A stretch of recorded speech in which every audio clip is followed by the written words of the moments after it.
Tudo bom, gente? Boa noite a todas e todos. É uma alegria estar aqui iniciando o nosso quarto ciclo de palestras do projeto A Construção da Profissão. Esse projeto que foi idealizado pelo Instituto de Arquitetos do Brasil, departamento do DF, financiado pelo CalDF a partir de chamamento público. Agradeço, inclusive, ao CalDF pela acolhida aqui na sede do nosso conselho, para que a gente possa organizar esses eventos. Fiquem de olho nas nossas redes sociais. Esse mês ainda temos 2 oficinas, uma com uma arquivista, que vai falar e vai dar noções básicas de como lidar com acervos documentais, e a segunda palestra sobre conservação e restauração de papel. E, enfim, bem interessante. Diferente das palestras, essas a gente precisa ter inscrição, porque tem limite de vaga, mas fiquem de olho nas nossas redes. Depois a Cecília pode dar os avisos com as datas certinhas. Para quem está acompanhando a gente, né, desde o início, tem um QR Code ali para quem quiser certificado, só entrar e preencher o formulário, que a gente depois envia esse certificado desse evento. E a ideia desse evento é o seguinte: é um projeto que a gente já está há alguns anos, de organização e principalmente um esforço para dar publicidade ao nosso acervo arquivístico. O IAB tem um acervo importante, ainda pouco pesquisado, pouco visto, pouco acessado, que começa em 1921 e chega até os dias atuais. Isso está ali no setor comercial sul. E a gente está, desde 2016, no esforço de organizar esse acervo para garantir um acesso a pesquisadores e pesquisadoras, para entender um pouco mais de como foi formulado o nosso campo da arquitetura, que tem muita coisa no nosso acervo, que passa desde a construção de Brasília. Então, um dos grandes achados que a gente teve nessa pesquisa foi encontrar uma ata de 1922, de uma reunião no Museu Nacional de Belas Artes, no Rio, que os arquitetos que fundaram o IAB estavam discutindo o concurso público para a escolha do projeto da capital do país. Então, essas e outras descobertas só são possíveis porque houve um cuidado de preservar esse acervo, que agora a gente tem feito esse esforço, esse trabalho para poder dar publicidade. A partir daí, né, nesse projeto, que a finalidade dele é a gente montar uma exposição nesse espaço aqui externo, expondo os originais e coisas correlatas, e a partir disso a gente tem feito palestras e oficinas para a gente discutir o que é expor arquitetura, o que é expor um acervo de arquitetura, como que a gente conserva, como que a gente organiza esse acervo, e quais narrativas a gente pode construir a partir dessa base material que fica guardada lá em arquivos deslizantes e que a gente quer dar maior acesso. É uma alegria enorme a gente estar com os convidados de hoje, e eu sempre falo que o bom de organizar evento é que a gente pode chamar os palestrantes e as palestras que a gente quer assistir.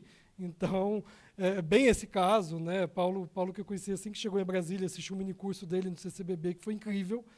E Ana Flávia eu conheci mais recentemente por conta do meu companheiro, que foi aluno dela no semestre passado, né, que se tornou mestre hoje, a gente estava lá na banca há pouco, e que desenvolvem trabalhos com acervos propondo narrativas outras a partir dessas bases. A primeira palestra vai ser da nossa querida Ana Flávia Magalhães, que coordenou o programa Reintegração de Posse e Desmonumentalização do Racismo, Exercícios do Letramento Histórico.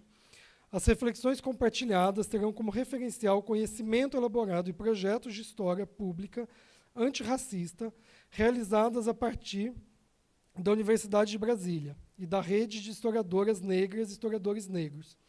Em especial, destacam-se as versões da exposição histórico-fotográfica Reintegração de Posse, Narrativas, Presença Negra na História do Distrito Federal, e as exposições virtuais Nossas Histórias, Vidas, Lutas e Saberes da Gente Negra, desenvolvidas sob curadoria do RHN e do GELEDES, Instituto da Mulher Negra, em parceria com o acervo Cultne, no Google Arts and Culture, em 2018 e 2023.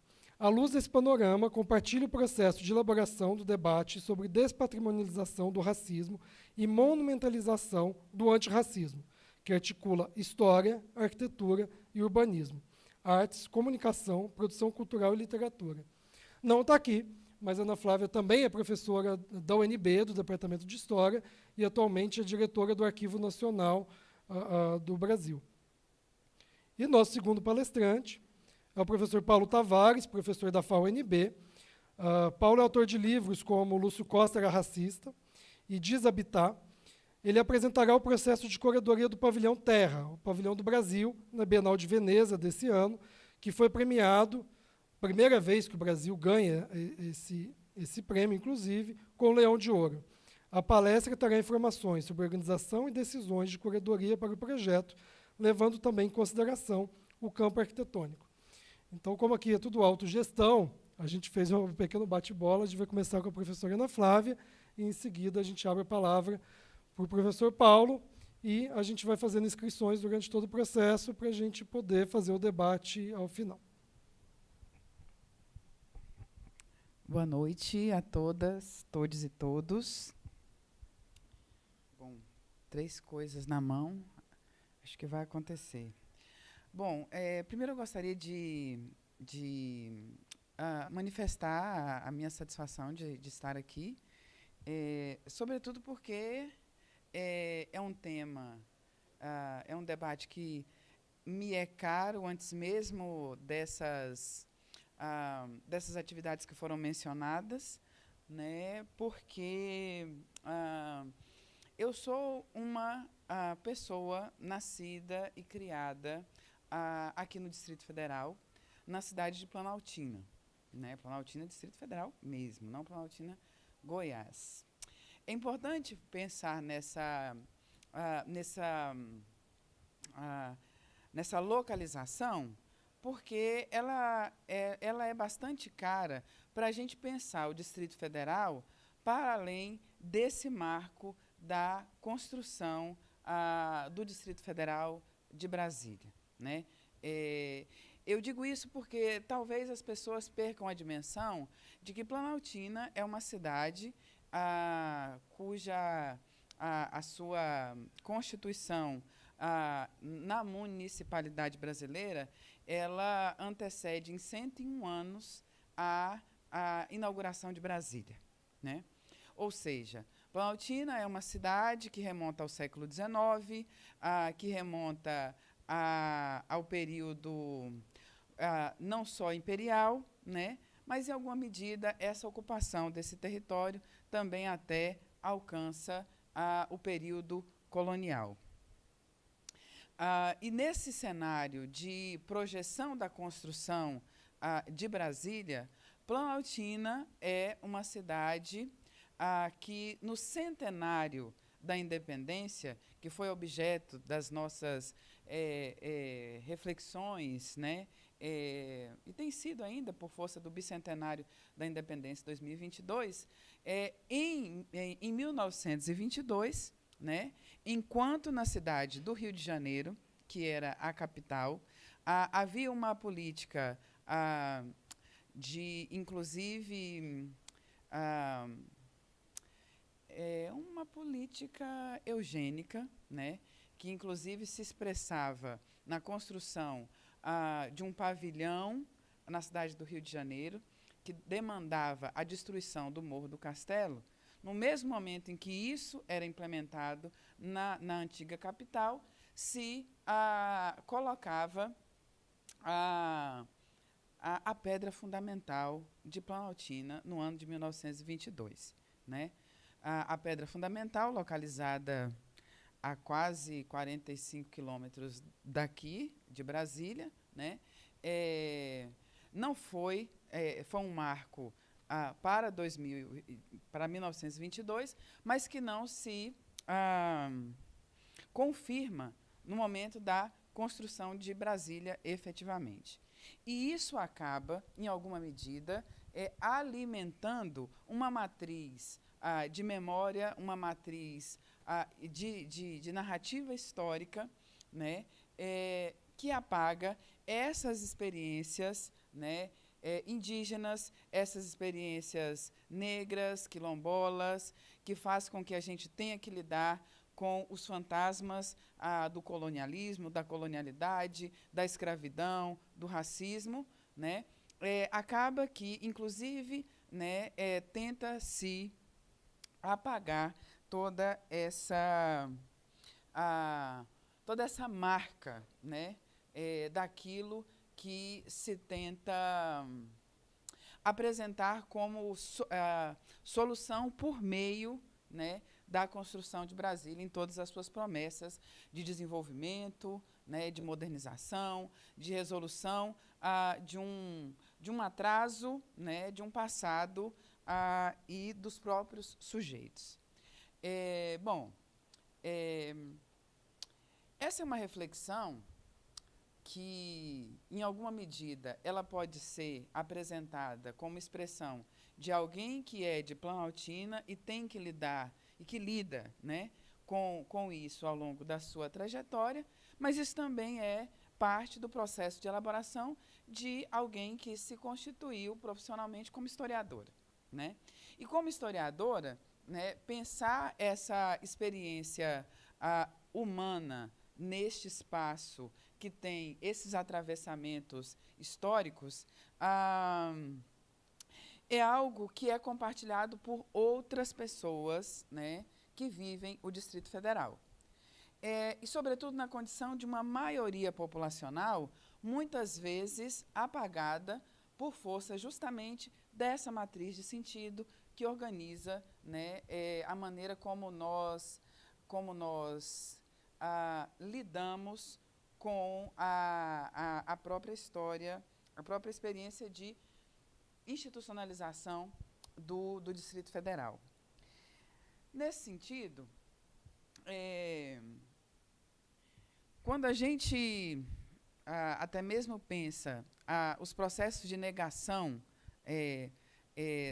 dessa população do Distrito Federal, parece que tudo se explica por meio de alguns procedimentos da organização urbana, que seria ingenuamente técnica, né, e que se expressaria na chave de você tem o plano piloto, as cidades satélites, e é um desenho, é uma estrutura que é identificada em outros lugares. Bom, é identificada em outros lugares e ela também expressa um pacto racial que muitas vezes é silenciado, né? Ao contrário das imagens que se formulam sobre o Distrito Federal a partir de Brasília, essa região ela é também, assim como o Brasil, um território negro, né? Eu digo isso porque, quando a gente pensa a população do Distrito Federal, nós temos uma composição de 57% de pretos e pardos, em que essa proporcionalidade até aumenta a depender da região administrativa que a gente observa, né? Regiões como Itapuã,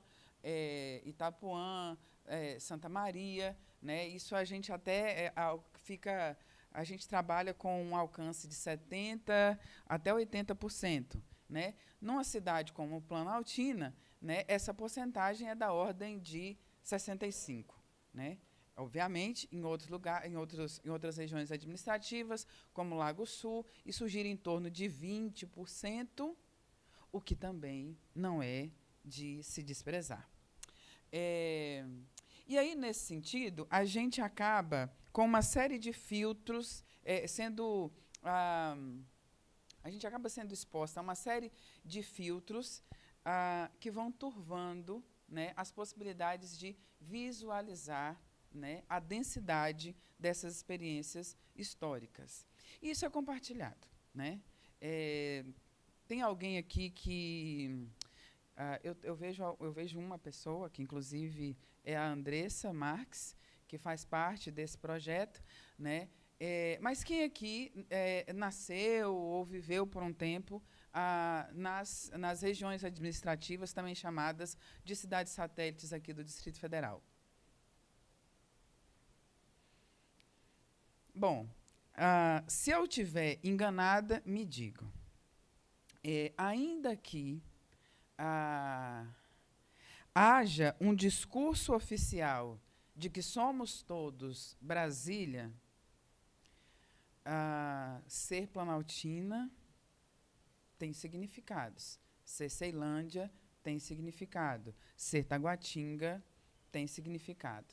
E esses significados, muitas vezes, eles remetem, né, a interdições a esse pertencimento. E as memórias dessas interdições, muitas vezes, elas são apagadas. E aí, nesse sentido, a gente lida com a ideia de existo ou não existo nesse lugar? A minha trajetória individual, familiar, de bairro, como que isso cabe nessa história de Brasília, do DF, do Brasil, do continente americano, enfim. Cabe ou não cabe?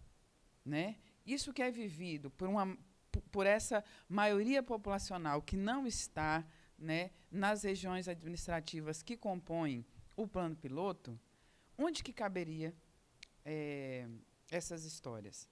Bom, a gente lida com imagens como a dos candangos, né? Os candangos são aqueles sujeitos que foram mobilizados, né, nessa dinâmica de construção do Distrito Federal, né, e que vieram aqui para doarem, né, se dedicarem como força de trabalho para a edificação dos monumentos que compõem esse patrimônio mundial. Acontece que, muitas vezes, os habitantes das cidades satélites são apontados como aqueles que remetem aos candangos, por sua condição de cor, de classe e de origem.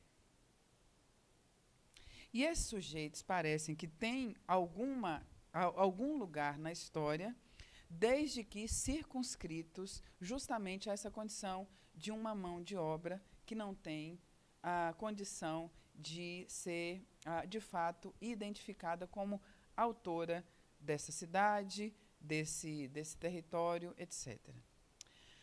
E nas memórias de família, a gente tem também, de família, de bairro, de comunidade, a gente tem aquelas histórias, aquelas memórias que remetem a episódios de...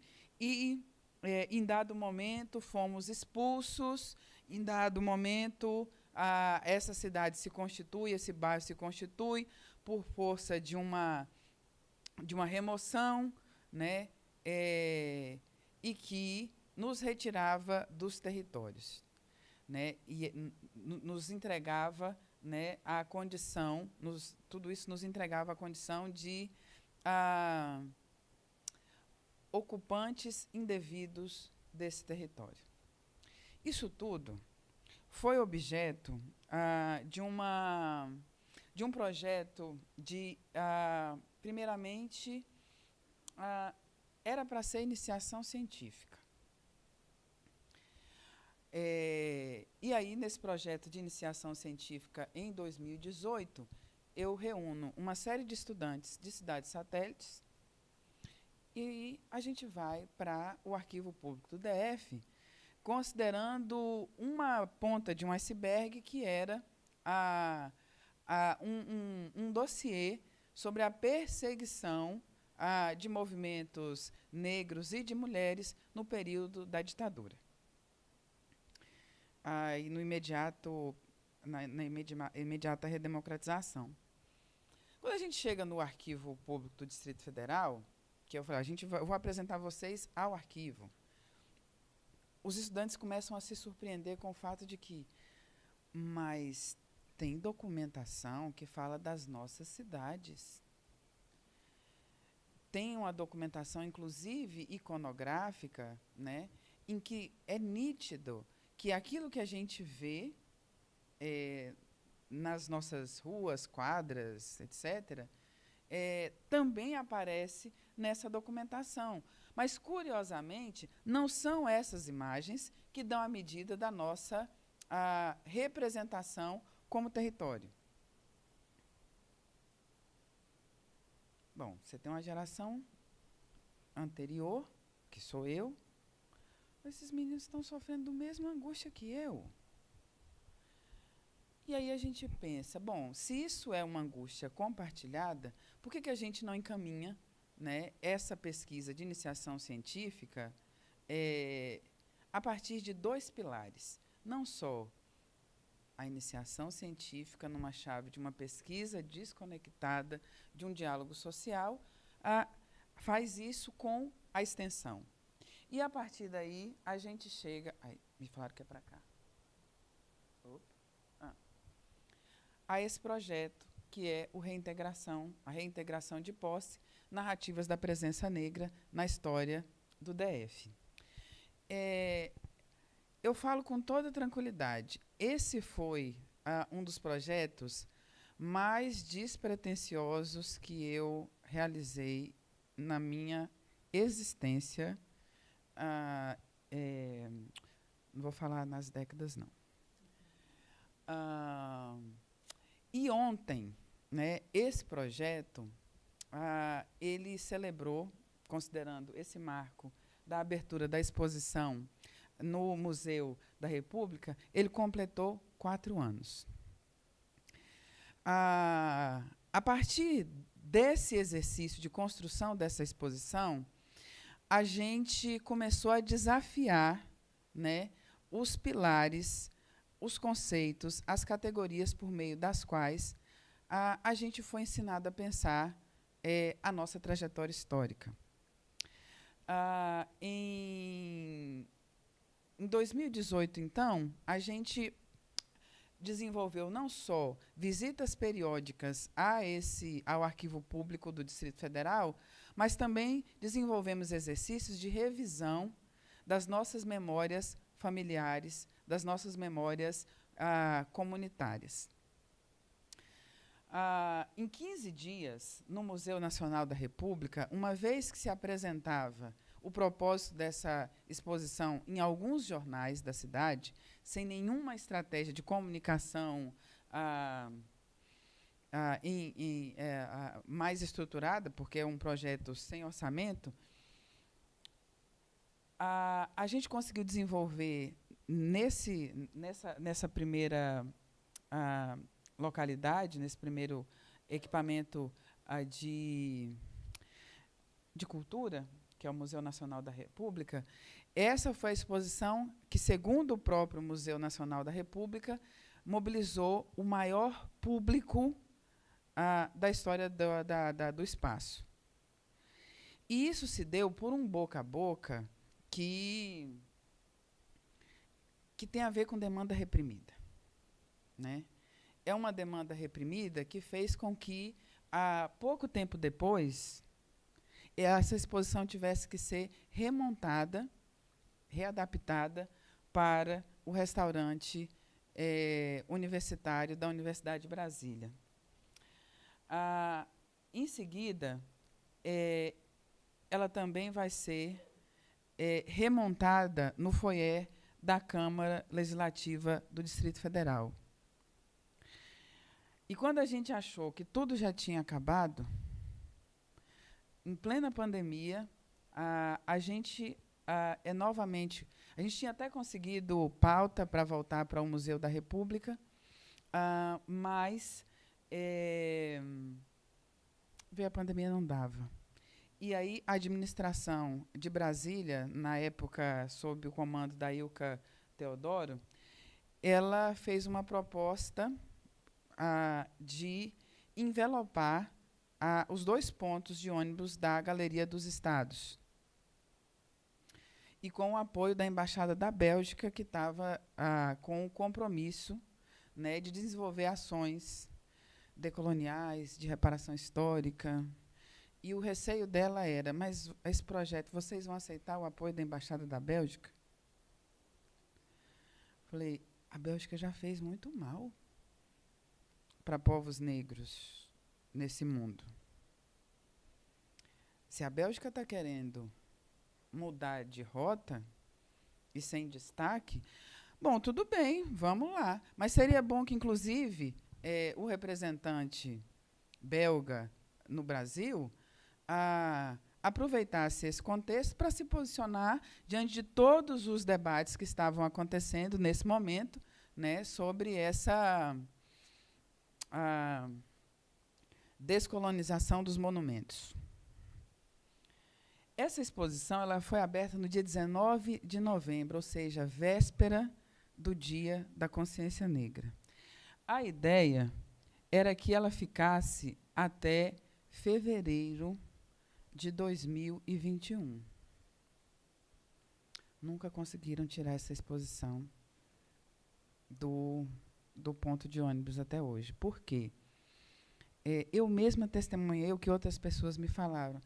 Eu chego lá para apresentar para algum visitante e isso é observado e as pessoas vão trabalhando em cima dessa...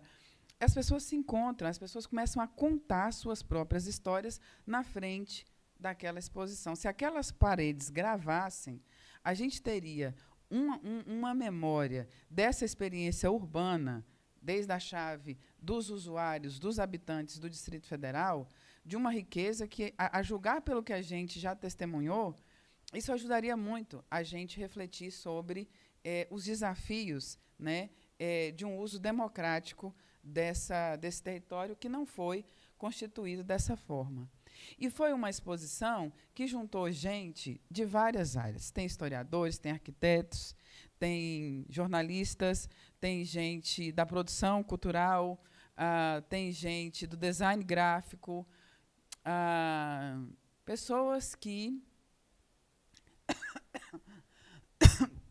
durante algum tempo, tiveram até mesmo dificuldade de entender que era isso que a gente estava fazendo. Porque as pretensões não eram altas. E é algo que, inclusive, desafia a memória não só de quem mora aqui, mas do Brasil como um todo, que a gente teve a oportunidade de, um dia antes, ter como primeiro visitante dessa exposição esse griot, que é o Mateus Aleluia, né? E o Mateus Aleluia sai de lá com um desejo que eu preciso ter tempo, inclusive, para tentar fazer isso acontecer. Diante do que ele vê, é algo que é tão estranho aos olhos dele sobre o Distrito Federal, sobre Brasília, que ele fala, a gente tinha que fazer uma ópera popular em que essas histórias pudessem ser contadas. Falo, mas está mexendo assim? E mexeu. Né? É uma estética que desafia essa ideia de que o cinza é o passado. A gente trabalha nessa escala de cinza para demonstrar que o cinza é uma cor do presente. Mateus Aleluia aparecer nessa exposição para abrir, eu falei, mentira, a gente está trabalhando todo no cinza, né? Não sei se todo mundo conhece Mateus Aleluia, mas tem uma música que ele diz, vamos celebrar o amor há de renascer das cinzas, vamos celebrar o cinza com amor. Eu falei, esse homem está aqui? Mentira, né? E a gente vai desafiando os olhares. É uma exposição que ela é sensorial e afetiva, né? A gente está aqui com uma autora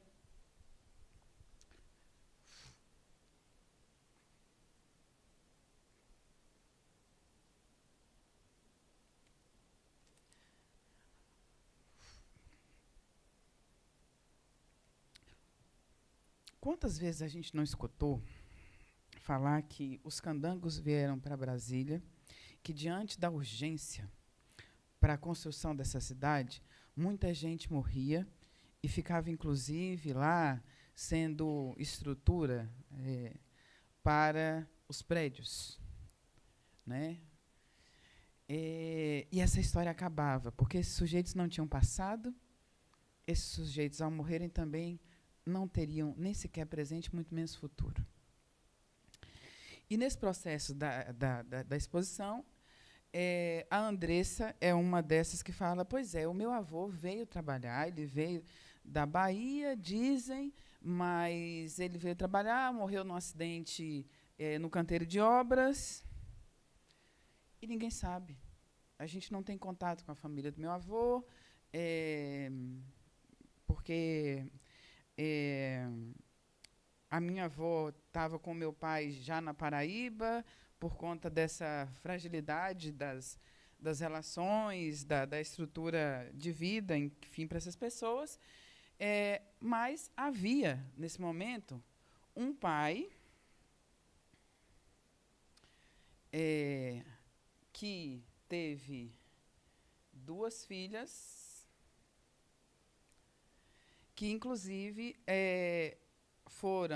compuseram as primeiras turmas de estudantes cotistas da Universidade de Brasília. Essa universidade que não foi construída pensando em atender esses filhos de trabalhadores. No processo da exposição, esse mosquitinho do direito à memória, pica a Andressa, e há um processo de letramento histórico de alguém que vinha da literatura, e que faz com que revirar esses acervos dessas memórias que remetem à experiência do direito à cidade ou do não direito à cidade, isso vai se avolumando na experiência da nossa doutora Andressa Marques, que está ali. E o resultado disso é que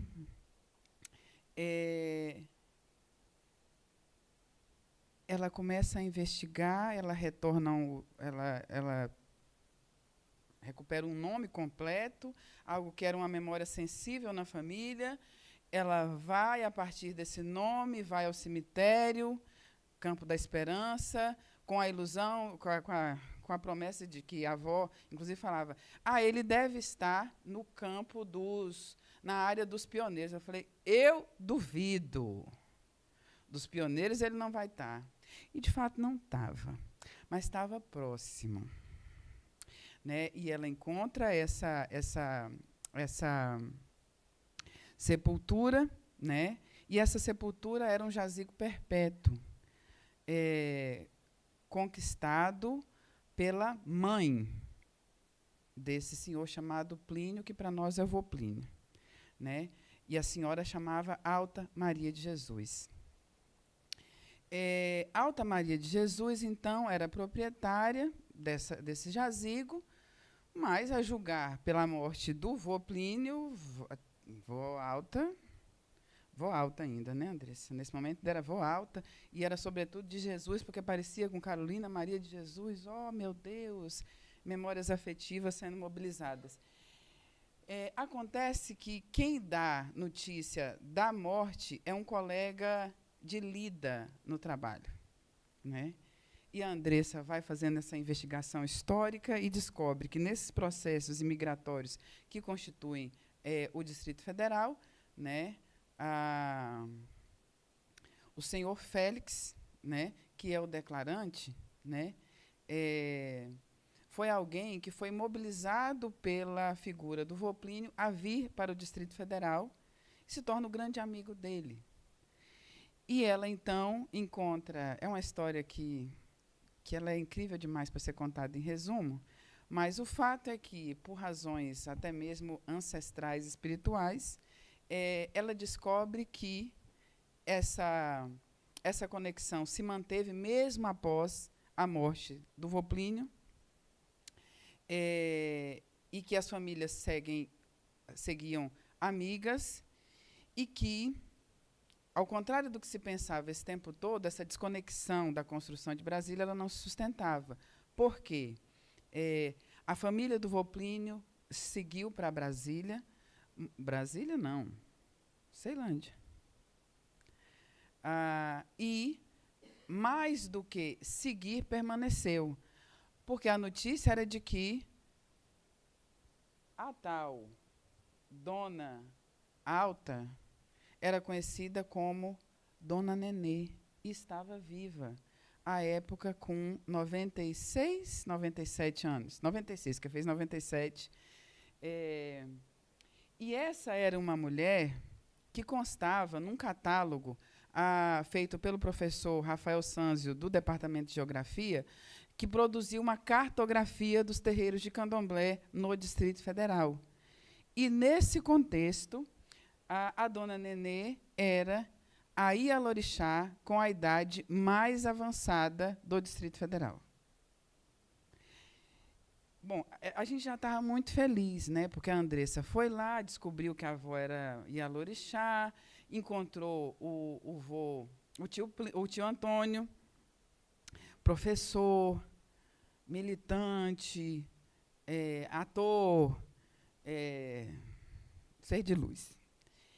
E aí, essa família se reencontra e é justamente o momento em que a imagem de um sujeito que inexistia aparece associado a territórios, a monumentos que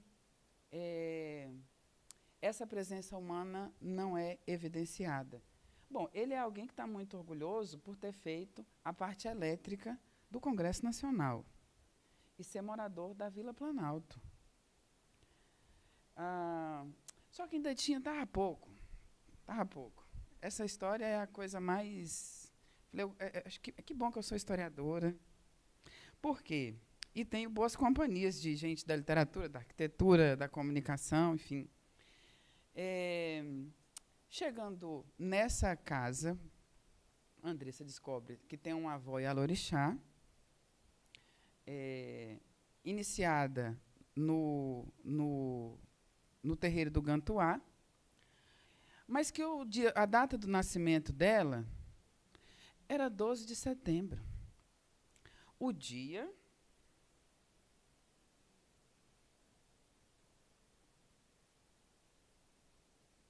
da inauguração da exposição. Estava bom, né? Só que a gente também fez uma coisa, que é marcar essa exposição para o dia 12 de setembro, nem lembrando que é aniversário de JK. Então, a gente tem uma experiência que reposiciona uma pessoa como Dona Nenê como algo que está em chave, em pé de igualdade, para se contar a história do Distrito Federal, que é de Juscelino, e que estava ali com 97 anos de idade. Nisso, a gente, então, apresenta para a população uma história que, ao saber disso, as pessoas choravam e começavam a contar suas próprias narrativas sobre a cidade e, inclusive, se projetavam nas imagens. Essa é uma das fotos que ficaram bem interessantes, que a gente fez um painel em que as pessoas poderiam, jogando com essa escala de cinza, compor o próprio cenário desse passado que é presente, né? E a gente fez uma série de estímulos para esse próprio recolhimento de histórias de família, né? Fazer uma referência das origens de onde vêm essas pessoas, algo que ajudou a demonstrar um dado óbvio, mas negado por meio desses mitos sobre os candangos, né, que os candangos eles são nordestinos. Olha, o Estado, por óbvio, olha assim, a obviedade na nossa cara que a gente nega. O Estado que mais enviou gente para a construção do Distrito Federal é Goiás. Né? Goiás, Minas Gerais, Bahia, aí depois você vai para vários outros do Nordeste. Mas, no final das contas, a gente vê que o Brasil fez o Distrito Federal. Né? E, nesse contexto, as memórias de populações que vêm de regiões quilombolas, seja da área ali dos Calungas ou de Mesquita, isso vai se avolumando e a gente consegue também perceber a localização expressiva, né, de onde a população negra também... É muito engraçado que, no final dessa exposição, a gente percebeu que o público dela demonstra aquilo que os dados estatísticos também apontam. Onde estão as pessoas negras? Há uma concentração nessa região que bate com os lugares onde a gente também, né, vê pelos números. Enfim, a gente tem essa interação, e aqui é quando ela chega na Galeria dos Estados. Bom, de tudo isso, né, aqui a gente teria a oportunidade de ver mais imagens, né? A partir dessa história, a gente tem um estudante negro da Ceilândia que vai atrás da história, negro, gay da Ceilândia, que se autoriza a contar a história dos incansáveis moradores de Ceilândia, que é uma experiência coletiva de luta por direito à cidade. E ele recupera uma documentação e lida com ela e entende esse cruzamento de classe, raça e território, né, na história do DF, ganha o prêmio de melhor monografia do Departamento de História. A gente tem a Dona Nenê sendo, né, ela recebendo, né, o título de cidadã honorária pós-mortem do Distrito Federal, sendo a primeira Ialorixá a receber esse título aqui. A gente tem a Andressa Marques escrevendo um romance que está na boca de ser publicado, que articula essas experiências das migrações que constituem o Distrito Federal com a luta pelas cotas, né? E ganha prêmio também para isso, porque tem uma coisa de um concurso. Mas, acima de tudo, a gente tem a aglutinação de pessoas que compartilham esse mesmo desejo de reparação histórica, né, tanto no que diz respeito à maneira como nós lidamos com o passado, mas como nós projetamos futuros. E aí, nesse sentido, que eu encontro, quer dizer, o Paulo encontra e a gente estabelece um diálogo que me livra de tentar falar como arquiteta, mas, ao mesmo tempo, me ajuda a me posicionar melhor como historiadora, né? Porque, nesse contexto, eu percebo que aquilo que a gente fala sem muito constrangimento em bolhas da historiografia, como um GT, Emancipações e Pós-Abolição, isso não está estabilizado em outros lugares, né? Pensar essa historicidade do racismo, né, que, nesse processo, eu aponto como uma patrimonialização do racismo, que a gente, como sociedade, faz manutenção às gerações, inclusive endossando as violências praticadas nesse território, isso precisava ser também reverberado, né, no campo da arquitetura. E aí é nesse sentido que o Paulo entra em contato. Eu tinha tudo para falar assim, a pandemia, eu não sei quem é esse sujeito, não sei nem se vou com a cara dele. Mas aí ele insiste, então espera aí que vamos conversar. E eu percebo que tem os mesmos anseios e que a gente poderia juntar esforços esses que já se manifestavam nessa exposição, mas a gente ainda estava lidando com o quê? Com estudantes de graduação ou de mestrado, que tinham pouco espaço para serem escutados, né? Não que o Paulo esteja aí nadando de braçada em escuta e legitimação, porque ele resolveu se meter num campo bastante complicado, né? Desafiar o cânone, a gente sabe que é uma tarefa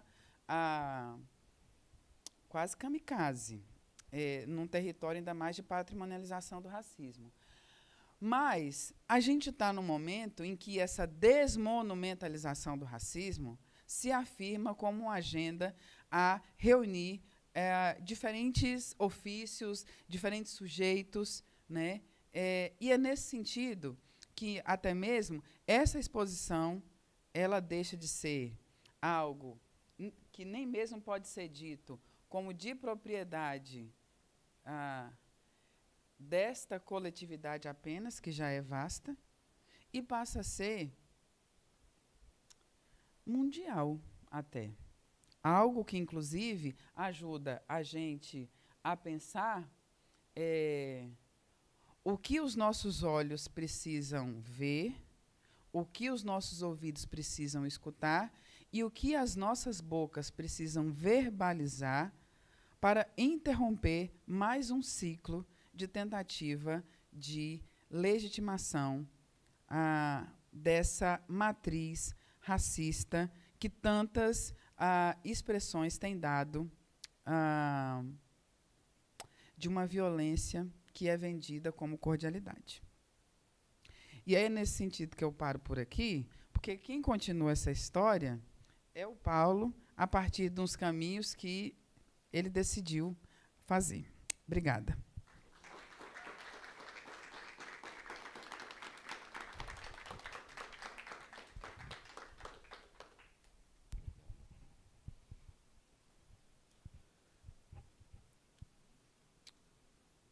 Olá a todos, todas e todes. Obrigado pela presença, agradeço o convite de estar aqui, de estar com a Ana nessa conversa.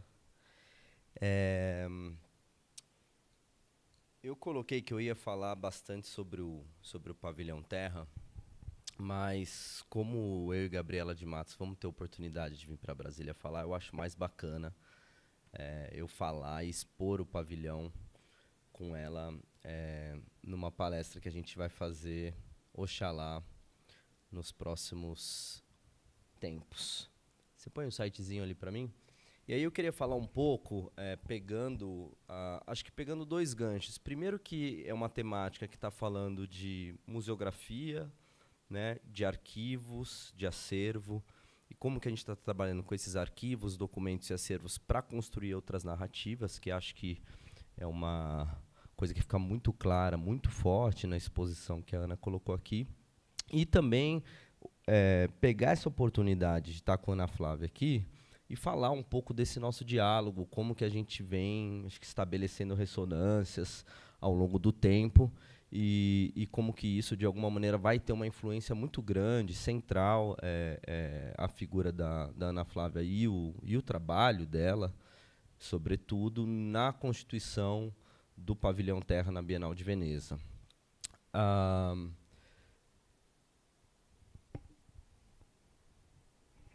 Como a Ana falou, eu encontrei primeiramente o trabalho, quando eu cheguei em Brasília em 2017, eu encontrei a exposição Reintegração de Posse, 2019, né? 2 anos depois que eu tinha chegado aqui. Eu sou arquiteto de formação, vim para dar aula na UNB, e se eu não estou enganado em relação ao tempo, né, nós estamos aí em 2019, setembro, os movimentos anticoloniais, antirracistas estavam explodindo nesse momento, e depois, ali no começo de 2020, a gente vai ter o assassinato do George Floyd, e essa coisa vai ganhar uma proporção, uma escala mundial. Né? Era nesse momento também que eu estava fazendo uma exposição de arquitetura, a curadoria da Bienal de Chicago, com 2 outras curadoras, 2 mulheres negras, a Yesome Omulo e a Sepak Angiama. E a experiência de Chicago também foi muito marcante para mim, porque Chicago foi aí um dos berços do movimento de direitos civis dos Estados Unidos. É uma cidade muito negra, de muitas raízes negras, e onde a questão digamos, da monumentalização do racismo era muito, muito forte, muito premente, né? Então, contando assim um pouco desse contexto, como eu encontro a exposição de Ana Flávia, que foi muito impactante para mim, porque, sendo um arquiteto, né, e, digamos, entre aspas, tendo me formado e sido doutrinado dentro da disciplina da arquitetura, a gente cresce vendo infinitas imagens de Brasília. Né? E Brasília, ela é provavelmente a cidade mais fotografada do mundo, talvez... Não sei se mais que Paris, por exemplo, mas seguramente é uma cidade que é muito fotografada, porque ela foi fotografada do começo da sua construção, ou antes da sua construção.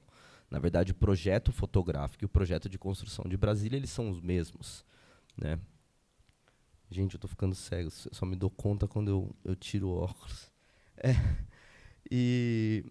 E é um projeto fotográfico, né, sobretudo, né, é um projeto arquivístico, é um projeto de memória. Existem muitas publicações em Brasília, existe uma também que eu mostrei já para a Ana, que é de um fotógrafo chamado Michel Wesley, que ele pega e refaz todo o arquivo de Brasília, inclusive, não sei se vocês já chegaram a passar por esse livro, inclusive restaura os acervos fotográficos e tal. E o que me chamou muito a atenção na exposição era que essa retomada de posse, essa presença negra, de alguma maneira, ela sempre esteve no arquivo. né? Não eram que eram outros arquivos, né, que foram assim. A gente, nesse acervo documental, né, essa presença negra na história de Brasília sempre teve lá, mas de alguma maneira ela nunca era contada, né?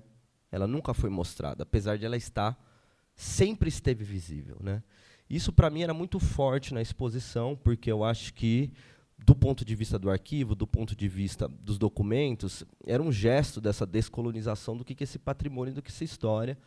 E eu já vinha pensando dentro do meu trabalho e da oportunidade que eu tive de trabalhar com vários povos aqui do Centro-Oeste, essa questão da colonização da Brasília como uma imagem, como uma cidade colonial, né, que monumentaliza a ideia de um colonialismo como o fundamento da nação, era muito forte para mim, então essa exposição teve muito impacto em mim. Bom, passamos para 2020, julho de 2020, a pandemia já tinha, se eu não me engano, quicado, né, já tinha começado a pandemia, nós estávamos ali. Havia essas grandes manifestações que marcaram cidades do mundo inteiro, né? Santiago do Chile, principalmente, foi muito forte, por todos os Estados Unidos, que eram contestando esses monumentos que celebravam o colonialismo racista, o colonialismo racial, né?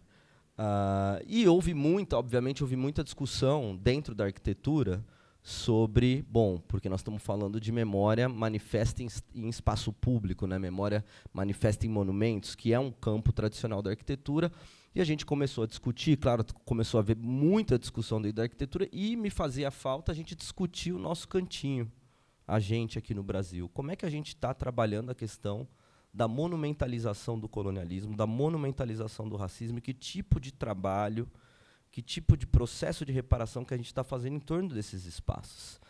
Então, como era aniversário de 60 anos de Brasília, eu resolvi escrever um texto que chama A Capital Colonial, 2020, um pouco dentro do contexto desse debate sobre a descolonização dos monumentos, mostrando como Brasília, no que eu chamo de paisagem brasiliana, ela é fundamentalmente um monumento ao colonialismo, em diferentes sentidos.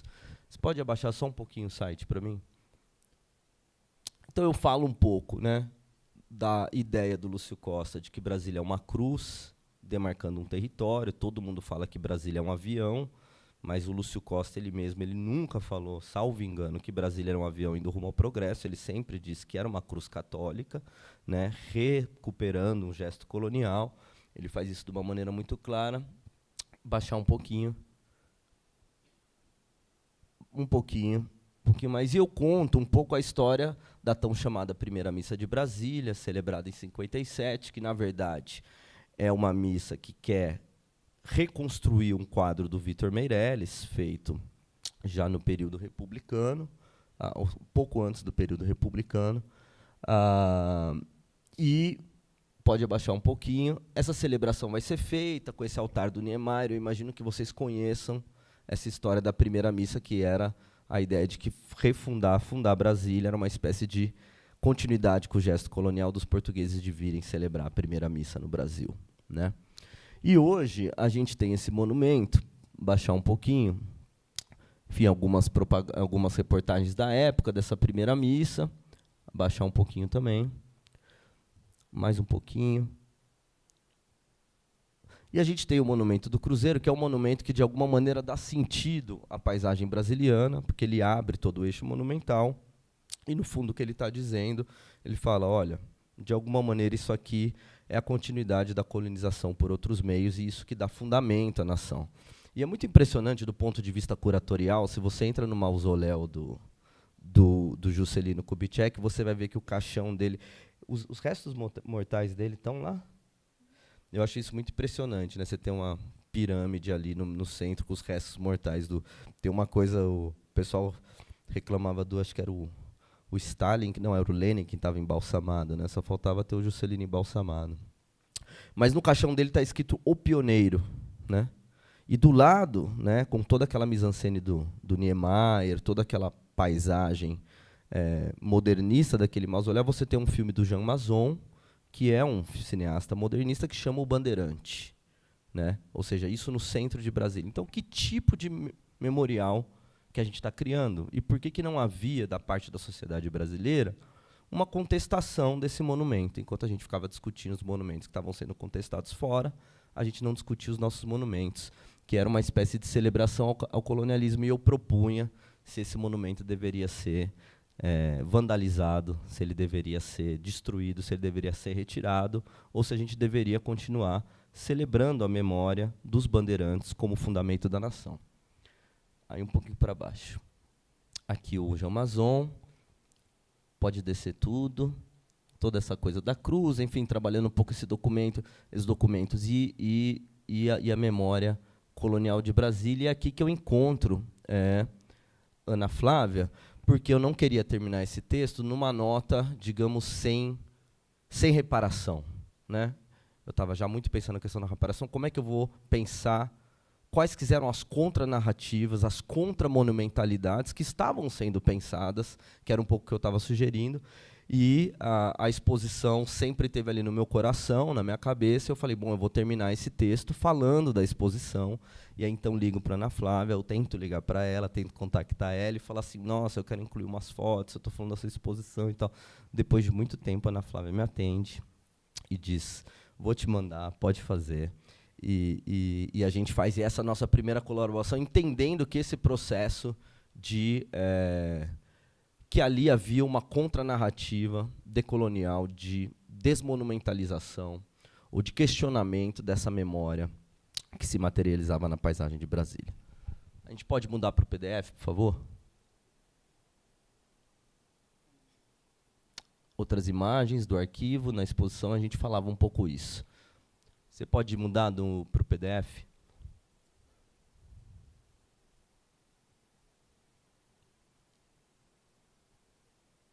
Acho que está em outra apresentação. Bom, aqui, isso. Aí eu vou falar...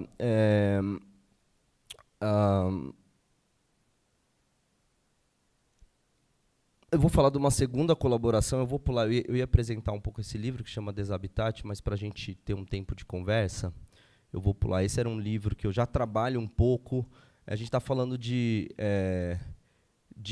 questionar monumentos, né? Aí eu tenho 2 livros que falam do colonialismo na arquitetura moderna brasileira, um chama Deshabitat, a gente pode descer um pouquinho. Agora eu posso.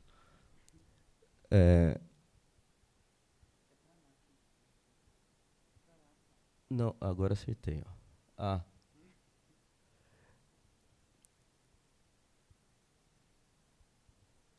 Esse livro que chama Deshabitat, na verdade ele é uma obra de arte, ele mostra como toda a linguagem do modernismo em relação à revista Habitat e ao MASP, criados pela Lina Bobardi, estavam, de alguma maneira, implícitos e implicados dentro de um processo de expropriação de imagens e de objetos dos povos originários através de uma política do Estado brasileiro que se chamava de política da pacificação, né? E eu mostro como que esses arquivos, ou essa mídia, né, a gente está pensando em acervo, como que a Habitat, como mídia, ela era, de alguma maneira, se a gente fosse pensar, uma espécie de monumentalização do colonialismo também, se ela não fosse questionada, né? E eu falo um pouco, eu conto um pouco uma série de histórias nessa publicação. Eu vou passar muito rapidamente, porque eu quero falar, inclusive, a história da Missa de Brasília, né? A gente vai contar essa história do colonialismo de Brasília. E uma história interessante que a gente conta sobre esse processo de pacificação é a história do hotel, da Operação Bananal, do Hotel JK, que é na ilha, não sei se vocês conhecem, na Ilha do Bananal, que era um território sagrado dos Carajás. E o Juscelino Kubitschek, quando ele vem fazer Brasília, ele convida o Niemeyer para fazer um hotel de luxo nessa ilha, né? E a gente resgata a história desse hotel, porque ela é uma história que está totalmente implicada no processo de despossessão territorial dos povos Carajá. E eram justamente os povos Carajá, porque eles vivem muito próximos daqui, que eram chamados pelo governo brasileiro para representar essa figura do indígena pacificado, docificado, essa figura da, digamos, democracia cordial, que era o que a democracia racial da cordialidade do homem brasileiro, que era o que Brasília, de alguma maneira, gostaria de sinalizar. Tanto que o Juscelino Kubitschek, quando vai fazer a primeira missa em Brasília para representar o quadro do Vitor Meirelles, ele pede para a Força Aérea Brasileira trazer um contingente de indígenas Carajá que viviam na Ilha do Bananal. E a gente conta a história desse hotel, que, na verdade, era um grande plano de colonização da ilha, né? Eles queriam colonizar toda a ilha. E esse hotel ele vai ser... Ali você está vendo o hotel e você vai ver que tem 2 aldeias Carajás. O Juscelino queria incorporar as aldeias Carajás dentro do complexo do hotel, como se fosse uma espécie de experiência primitivista, tropicalista, modernista, que você viveria nesse hotel do Niemeyer, e você poderia ali, de alguma maneira, consumir essas imagens dos povos originários. Mas o que é interessante, a gente conta um pouco a história desse hotel, que é uma história de colonização, é que a gente vai achar as imagens desse arquivo, esse hotel, essas imagens, salvo engano, nunca foram publicadas. E geralmente na historiografia brasileira, né, quando você encontra um projeto do Niemeyer que nunca foi publicado, todo mundo fala, nossa, encontrei a imagem de um projeto do Niemeyer que nunca foi publicado. Né, pá, pá, pá. É um pouco esse assim, o fetiche de achar uma obra, mesmo que seja uma obra menor. Né? E esse projeto nunca tinha sido, talvez em alguma revista ele foi publicado, mas muitas das imagens que a gente tirou, eles não foram publicados porque a gente achou essas imagens nos arquivos da ditadura militar, das agências de inteligência da ditadura militar, quando vai ser liberada por conta da Comissão Nacional da Verdade. Existe um dossiê em torno desse hotel, porque o governo militar monitorava toda essa área, que era a área onde tinha um dos maiores conflitos territoriais, porque ela era muito mobilizada pelo Pedro Casaldáliga, que é um dos grandes defensores dos direitos humanos desse país, ali em São Félix do Araguaia. Então, ele se mobilizava muito e depois ali para cima vai ter a guerrilha do Araguaia. Então, era uma área muito monitorada pelo governo e o hotel começa a dar muito problema para o governo brasileiro porque os índios, os indígenas, eles começam a reivindicar o direito àquela propriedade. Então, a gente pega uma série de dossiês, essas são as imagens do dossiê, é um dossiê secreto da inteligência do regime militar, e a gente está trabalhando para contar essa história, que é uma história, no fundo, também de descolonização desse patrimônio, porque os Carajás vão tomar esse território. Né? Então, eu estou trazendo isso para a gente, só para introduzir, para falar um pouco como que a arquitetura enquanto mídia, né, eu acho que a gente peguei uma coisa do monumento, né, foi o primeiro projeto, a Capital, né, a gente pega a arquitetura enquanto monumento, a arquitetura enquanto mídia, né, como que ela é também uma monumentalização do racismo, uma monumentalização, uma reificação de uma espécie de colonialismo como mito fundante. E agora eu vou trabalhar um pouco com documentos, que é o livro Lúcio Costa Era Racista, que é meu segundo encontro com Ana Flávia. Né. Dentro desse processo, depois de conhecer a exposição de Ana Flávia, e durante essa questão de pensar a Brasília, né, como esse monumento colonial racial, eu voltei a ler os textos de Lúcio Costa, né, que eram textos que eu tinha lido quando eu era estudante, e eu me dei conta, que era uma coisa que eu não tinha me dado conta quando eu era estudante, que praticamente que a questão racial e um pensamento francamente racista, ele é uma estrutura da matriz do pensamento do Lúcio Costa, desde o seu início como arquiteto neocolonial, né, ele vai ter uma carreira do neocolonial. O Lúcio Costa é o grande expoente do movimento neocolonial brasileiro, ele é o grande jovem do movimento neocolonial brasileiro até os anos 50, quando ele está pensando Brasília. Todos os textos dele, ou pelo menos os mais importantes, têm a questão racial e o racismo como um elemento estrutural. Né? E o que é impressionante, que pareceu impressionante para mim nessa época, é que, vocês devem saber, toda a obra do Lúcio Costa, que não é muito grande em textos, ele escreveu muito poucos textos, né? Ela foi completamente escrutinizada, dissecada, analisada por inúmeras teses. Então as pessoas vão pegar uma frase, porque os textos são tão curtos, então pega uma frase e vai mostrar como o Lúcio Costa associou tradição e modernidade, como que aquele pensamento estava relacionado com esse, com Gilberto Freire e tal, não sei o quê. Mas nunca ninguém falou das passagens onde Lúcio Costa claramente afirma o seu pensamento racial como definidor da ideia de modernidade que ele quer colocar. Né? E eu achei que isso era como se fosse o arquivo do Distrito Federal que a Ana Flávia estava trabalhando, em certo sentido. Uma coisa que sempre teve lá, mas que, de alguma maneira, não podia ser vista. Nunca foi vista. Por isso que o livro chama Lúcio Costa era racista, ponto de interrogação, e não Lúcio Costa era racista, ponto final. O certo, o natural, em certo sentido, para uma pessoa que foi criada na França, nasceu no século XIX, era das elites brasileiras, né, foi criada no auge do pensamento eugênico, né, francês, né, é natural, é um pouco o que eu falo com o livro, que Lúcio Costa fosse um homem racista, como toda elite brasileira branca era racista de fato.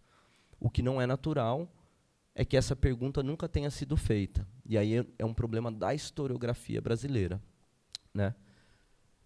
Bom, esse livro ele traz uma série de colagens que falam um pouco, não apenas como os documentos e os textos do Lúcio Costa tinham essa relação com o colonialismo e com um pensamento racializado e francamente racista, mas os próprios projetos dele, né? Incluindo Brasília.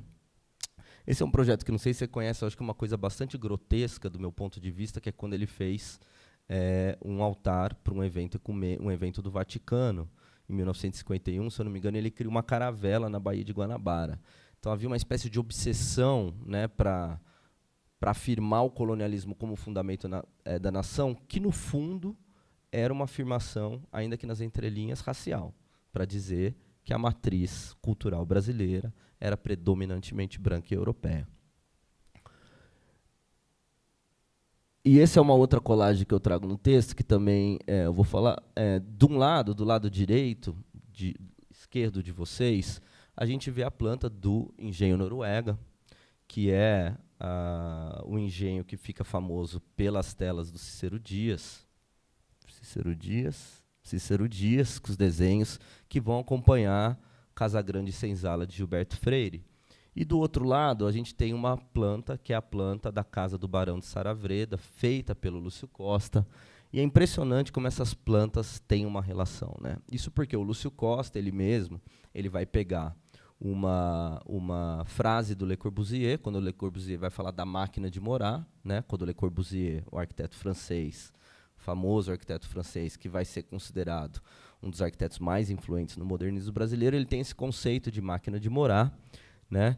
Que é uma máquina funcional, que é uma casa com todos os equipamentos, por isso que ela é uma máquina, ela tem tudo. Costa vai dizer o seguinte, olha, né, a máquina brasileira de morar é a Casa Grande, né? Acontece que teve a abolição, né, e porque a gente não tem mais escravizados, que depois ele vai chamar de criadagem, essa máquina brasileira de morar não funciona mais, então nós precisamos da arquitetura funcionalista. Esse é basicamente o argumento do Lúcio Costa, que é um argumento que coloca a raça no fundamento do que ele vai chamar de máquina brasileira de morar, que, segundo ele, veio da Casa Grande Senzala. Bom, esse é o livro é um ensaio, e você pode colocar no outra apresentação? Agora eu vou mostrar um pouco o pavilhão, mas eu queria... E quando eu estou fazendo esse livro, já em conversa com a Ana, eu falo para a Ana, Ana, o que você acha de você escrever uma quarta capa do meu livro, né? Porque eu achava que eu tinha que publicar esse livro não sozinho. Porque se eu fosse publicar ele sozinho, ninguém iria ler. E eu achava que ele era um livro, um texto. No começo, eu pensei em fazer um post de um blog. Eu até criei um blog, eu falei assim, olha, isso aqui é importante colocar na rede para as pessoas lerem, né? Para gerar um debate. E depois foi virando um livro, eu falei com o meu editor e tal. E aí eu achava que eu não podia publicar sozinho, então eu chamei o Roberto Conduru, que é um historiador reconhecido, digamos, no campo da arquitetura moderna, ele faz um pós-fácil, e chamei a Ana Flávia para publicar, para escrever comigo a quarta capa. E a Ana escreveu uma quarta capa que não tem nada a ver com o livro, vamos dizer assim, que é ela falou assim, olha, eu escrevi uma coisa aí, Paulo, e tal, e ela me mandou no último minuto, eu lembro disso. Eu falei assim, pô, será que ela vai escrever, será que ela não vai e tal? E ela me mandou uma coisa que não tem nada a ver direto, ela nem fala do livro, mas no fundo ela está falando uma coisa que o livro quer fazer. E eu acho que ele é um texto, apesar de curto, que ele não é uma quarta capa, ele é como se fosse um outro texto dentro do livro, então eu vou ler ele. O diagnóstico e a superação do vício manifesto, no chamado pensamento social brasileiro, de negar a sua obsessão em racializar e hierarquizar racialmente tudo e todos que lhe servem de objeto têm desafiado intelectuais dos mais diversos campos. Partindo de exercícios de revisão histórica, as críticas levam à confrontação de bases epistemológicas que foram por muito tempo tratadas como alheias ao processo social, do qual são expressão e sintoma. E aqui era um ponto que ficou muito forte para mim, que eu quero fazer o gancho com o pavilhão, a compreensão da patrimonialização do racismo, que se valeu de se fazer e das expectativas sobre a arquitetura nacional influenciou outras dimensões de nossa sociabilidade, firma-se como experiência indispensável à construção de uma efetiva democracia. Você pode mudar para outra, por favor?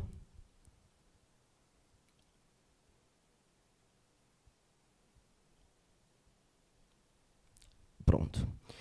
E essa coisa da patrimonialização do racismo, né, de como a arquitetura enquanto patrimônio, né, arquitetura enquanto patrimônio, mas como documento, como objeto, como vetor, digamos assim, como cápsula, né, como transmissor da memória, né, é uma coisa que ficou muito forte para mim no trabalho da Ana, e que é uma coisa que, de alguma maneira, sempre tem mobilizado as coisas que eu estou fazendo recentemente, inclusive algo como o pavilhão na Bienal de Veneza, que é o Pavilhão Terra. Eu vou mostrar somente a primeira sala do pavilhão, uma apresentação longa essa, né? Mas eu vou mostrar a primeira sala, que é a sala chamada Descolonizando o Cânone, né, onde a gente apresenta uma outra narrativa de Brasília. Né, a gente fez uma avaliação de quantas vezes Brasília tinha sido apresentada, ou o modernismo tinha sido apresentado no pavilhão brasileiro, e é impressionante como há uma espécie de reificação dessa narrativa que, de alguma maneira, patrimonializa ou memorializa o colonialismo.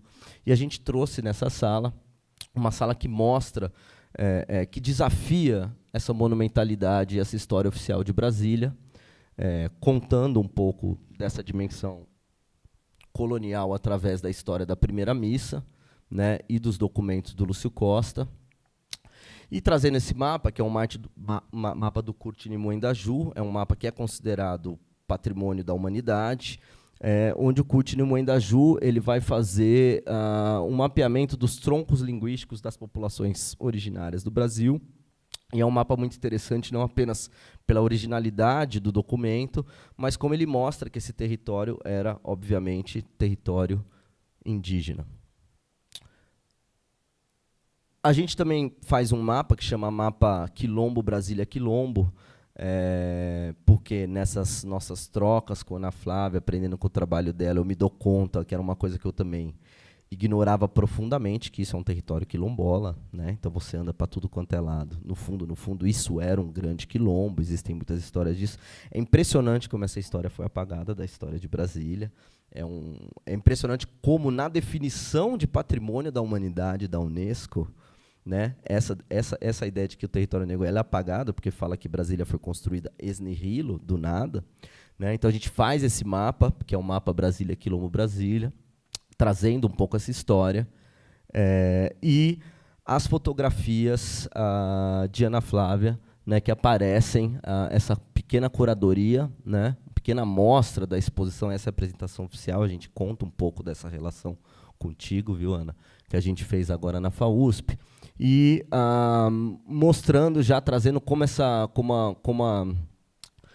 a experiência de fazer, né, essa história, essa contranarrativa, essa desmemorialização do racismo, essa desmemorialização do colonialismo, né, foi importante para a gente conceber essa sala e pensar, né, Brasília de um outro ponto de vista. E essas são duas fotos que eu trago como exemplo quando eu apresento a sua curadoria, Ana, que são fotos que me marcam muito, porque, de alguma maneira, a gente está falando desse momento pós-constituinte, né, um momento pré-constituinte, um pós-constituinte, quando, de fato, um processo reparatório na sociedade brasileira vai começar, né, no pós-ditadura militar, através do reconhecimento dos quilombos, através do reconhecimento dos direitos ancestrais dos povos originários. Então, essa imagem é uma imagem muito importante para mim, e aqui outras imagens do pavilhão, e a gente comissiona também um texto, escrito exclusivamente pela Ana, que está exposto ali no pavilhão, e depois tem um vídeo da Juliana Vicente, que fala um pouco dessa história, que acho que é uma espécie de coletânea de todas essas pesquisas que mostra um pouco essa história, essa outra história de Brasília. Eu vou concluir com isso, aí eu acho que um pouco a ideia é a gente talvez fazer uma conversa, mas eu acho que, para concluir, assim, a minha experiência em Brasília, né, como uma pessoa, ela está... Porque Ana falou, né, da experiência dela de ser de Planaltina, a minha experiência de vir a Brasília, eu acho que ela está entrecruzada com 2 momentos. Né? Primeiro, porque eu vou trabalhar muito com os povos ali do Mato Grosso, do Goiás, então, assim, entender o que foi essa fronteira colonial, né, desde Moçambique, que era um assentamento, que era um aldeamento indígena que estava aqui, até toda essa abertura do Brasil Central muito presente. E a outra experiência que me atravessa é a exposição Reintegração de Posse, que, de fato, vai ter um efeito, digamos, no meu trabalho, assim, que ressoa até e acho que não só do trabalho de Gabriela de Matos agora também, que ressoa até o Pavilhão Terra em Brasília. Obrigado.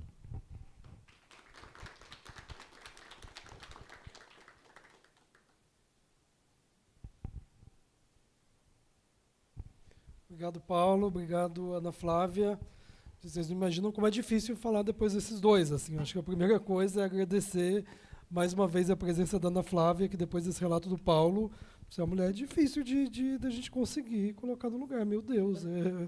A gente fica muito honrado de você ter aceitado o nosso convite e atendido o nosso telefonema. Enfim, gente, vou fazer uma breve fala e eu já abro a palavra para todo mundo, que a ideia é realmente... Acho que são muitos temas, assim, né?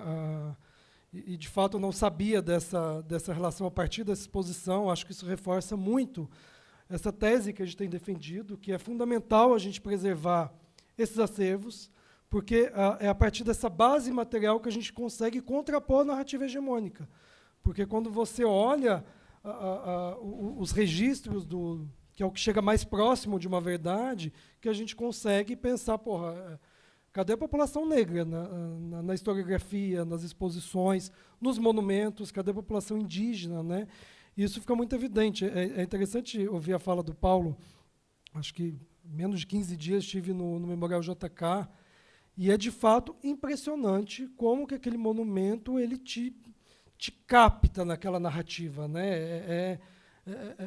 É uma experiência sensorial muito, muito maluca, essas construções do Niemeyer, que, de repente, você tem toda aquela luz, a pirâmide truncada, você desce na escuridão, e aí, de repente, você sobe, você chega àquela luz vermelha com o vitral da Perrette e o túmulo do fundador ali, sabe? E toda uma construção em volta daquilo, uma exposição. E é uma coisa que até me incomoda, que é um memorial que tem muito dinheiro, né? Então eles conseguem ter muita coisa, quase que uma festa em volta do túmulo do JK, de tanta coisa que está acontecendo ali. Mas como que essa narrativa, essa monumentalização, ela de fato ela te cativa, ela é um filtro. Eu, como arquiteto, né, a gente tem esses filtros da nossa formação, que ela é muito estetizante, né? É a imagem, e a gente muitas vezes não consegue chegar muito além dessa imagem, né? Muito além desse projeto arquitetônico, dessa obra, que é o que a gente é treinado a ver. Então, assim, a primeira vez que vi uma fala do Paulo, eu fiquei exatamente muito impressionado com a história dos índios Carajás e da Ilha do Bananal, que é o tipo de história que a gente nunca ouve falar. Né? Essa questão do sinal da cruz, eu lembro isso nas aulas de arquitetura. Isso era apresentado como um grande elogio ao Lúcio Costa, que é exatamente o sujeito que conseguiu fazer uma capital modernista, patrimônio da humanidade, a partir de um resgate de uma lógica histórica muito grande. E isso como se fosse algo, só mostra o lado positivo, né, da importância da gente estudar a história do Brasil, para a gente conseguir projetar a partir daí, mas não discute a narrativa do sinal da cruz, que está ali o tempo todo falando colonização, 1500. E aí essa comparação de fato, que eu acho, esse ensaio visual que está no seu livro, de colocar o quadro do Vitor Meirelles da primeira missa com a primeira missa de Brasília, e esse dado de que os indígenas Carajá foram trazidos para cá para compor essa imagem, essa construção do Bandeirante, eu acho isso tudo muito, muito impressionante. E sobre a apresentação da Ana Flávia, que é uma coisa que eu sempre fico muito impressionado de como que a Ana Flávia, vocês devem ter percebido isso, ela é um ponto numa rede que vai conectando todo mundo. Todo mundo vai chegando na Ana Flávia e vai saindo muita gente a partir dessa trama que ela vai construindo. Então, vários colegas nossos, inclusive do IAB, o Murra, que está ali, que foi o palestrante da nossa última palestra, a Raquel, que é a dirigente nossa do IAB. Então, como que vão agenciando e você vai aglutinando pessoas e vai construindo essas novas narrativas e possibilitando que a gente discuta a partir desse olhar que não é, de fato, de jeito nenhum, olhar hegemônico. Então, enfim, gente, dito isso, queria abrir a palavra.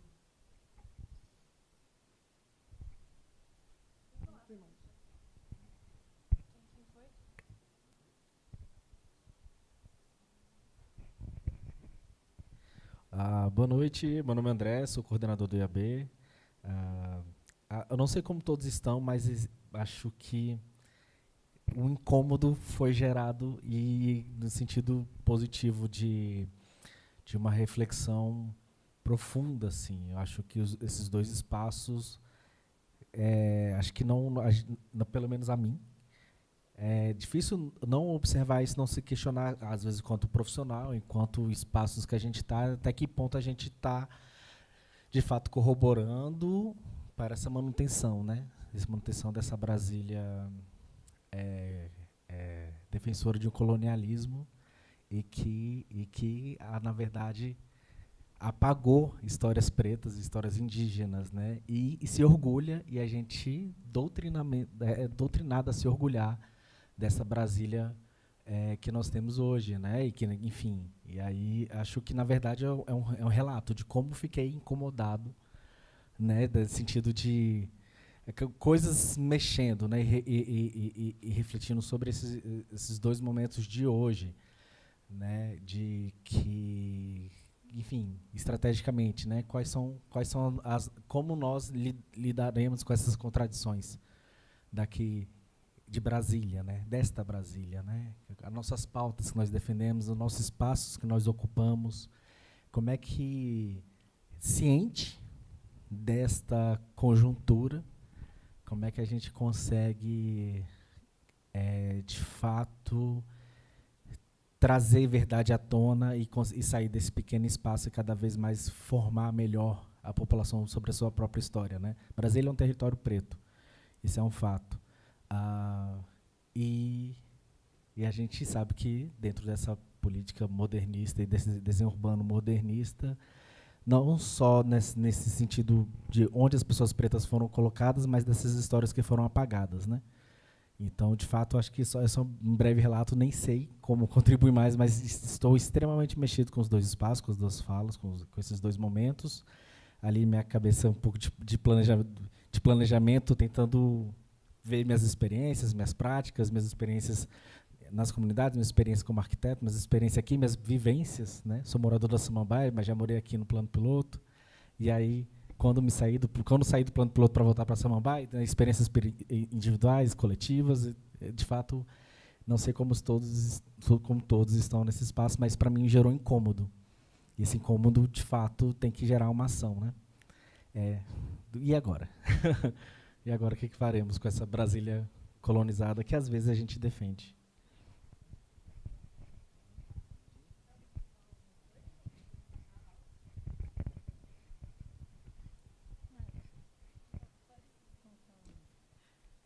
Boa noite, gente. Meu nome é Clarissa, eu também sou do IAB, mas sou de Belo Horizonte. Cheguei aqui em Brasília em 2017. E eu finalizei meu mestrado no planejamento urbano lá da FAO há 1 ano. E nesse processo também eu desconstruí muito o que eu tinha e na minha vivência, obviamente, né? Desconstruir o que foi me passado de Brasília, né, dentro da sala de aula, especialmente, que é bem o que nós todos conhecemos. O que me vem, que me veio uma pergunta assim instigante é que eu vejo um potencial assim muito grande assim, né, na positivação desses arquivos, em contar essa história, buscar meios de contar a história de maneira diferente. Mas, assim como lá nos movimentos de 2019, né, teve essa questão de destruição de alguns monumentos, eu não sei bem como é que foi lá no Chile, mas que se vocês vislumbram que, além da agenda, vamos dizer assim, positiva, se a gente também tem que negativar algumas coisas, porque, por exemplo, eu acho que a questão das distâncias distritais, né, e da área metropolitana de Brasília é uma monumentalização da discrepância, assim, do mais absurdo, segregação, né, socioespacial.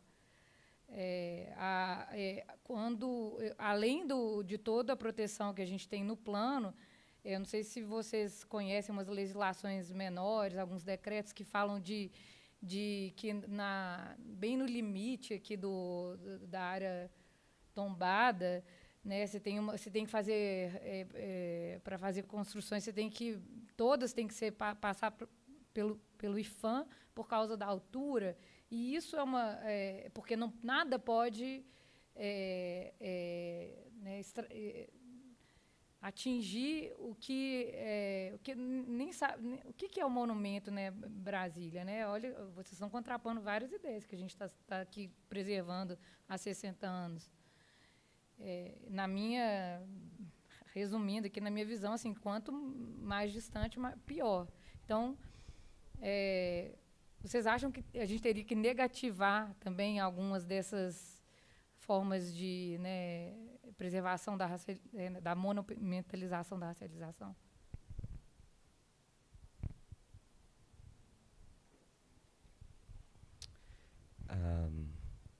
Vou começar, depois eu te passo a bola. O que fazer, né? Acho que conecta assim, o que fazer? Destruir? Ponto de interrogação. Vandalizar? Acho que assim, não é né, eu entendi um pouco isso do negativizar, né?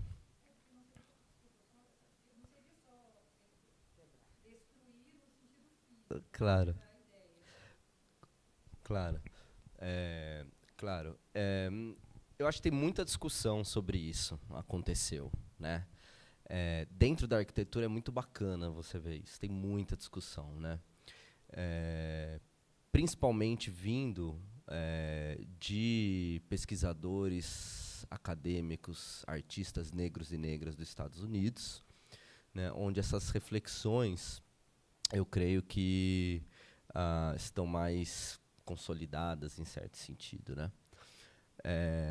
E aí a questão é, bom, remove, não remove, o que a gente faz com aquilo ou não, etc. Então, acho que é uma questão infinita. Mas o que eu acho que é importante nisso é como é que nós, né, e eu acho que o texto de Brasília Colonial era um pouco isso, assim, como é que a gente vai fazer essa reflexão num país onde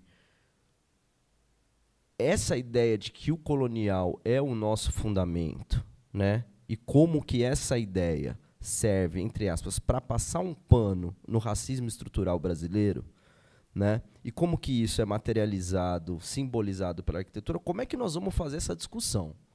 Eu acho que isso é uma coisa fundamental, né? Então, se a gente fizesse uma discussão sobre o mausoléu do JK, sobre Brasília, eu ia achar super positivo que essas coisas começassem a rolar, e talvez isso seja um dos princípios desses espaços, né?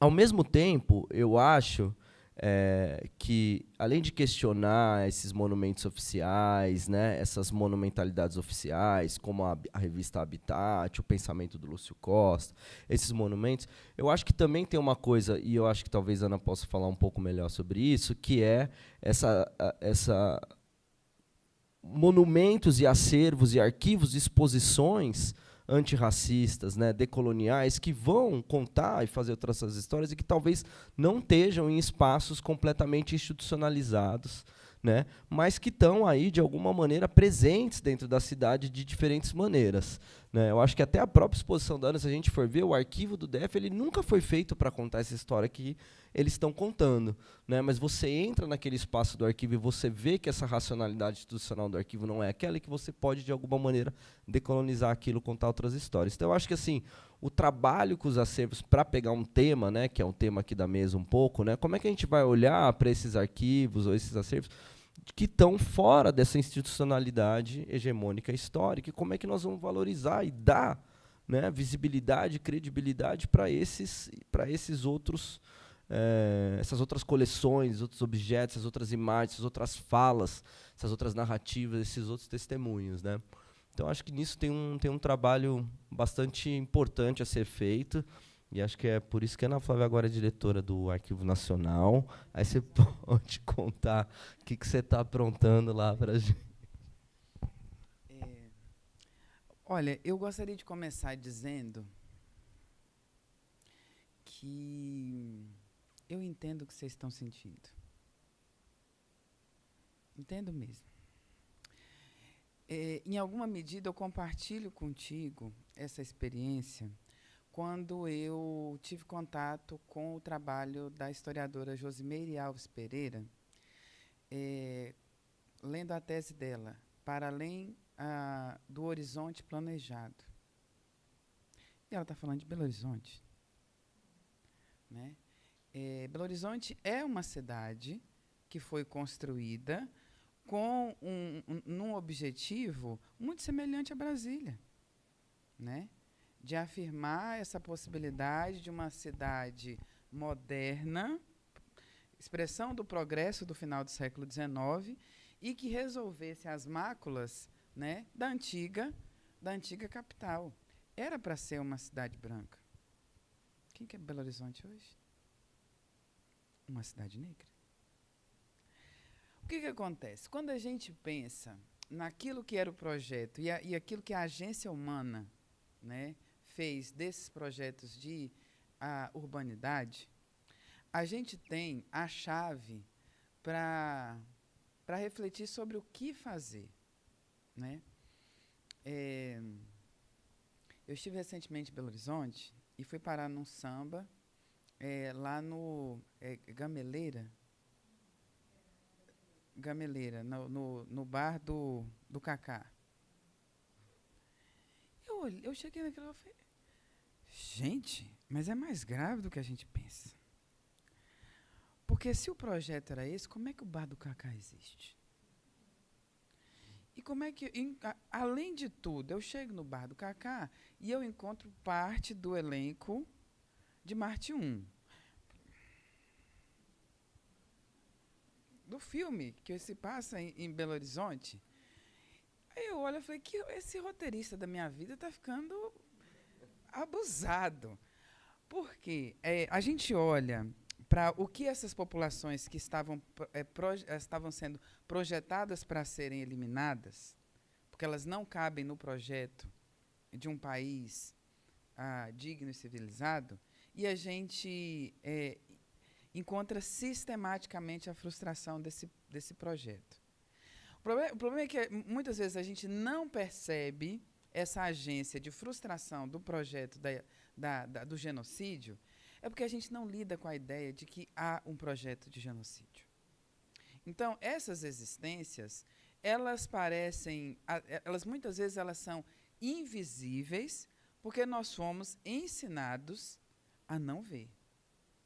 Quando ela fala, preciso garantir visibilidade, eu falei, ninguém aqui está escondido. Porque quando a gente olha para... Sai ali, vê esse ponto de ônibus. Ninguém está escondido. Quando a gente anda por Belo Horizonte, não tem nada escondido. Quando a gente anda por São Paulo, Rio de Janeiro, Salvador, Porto Alegre, ninguém está no subterrâneo dessa história.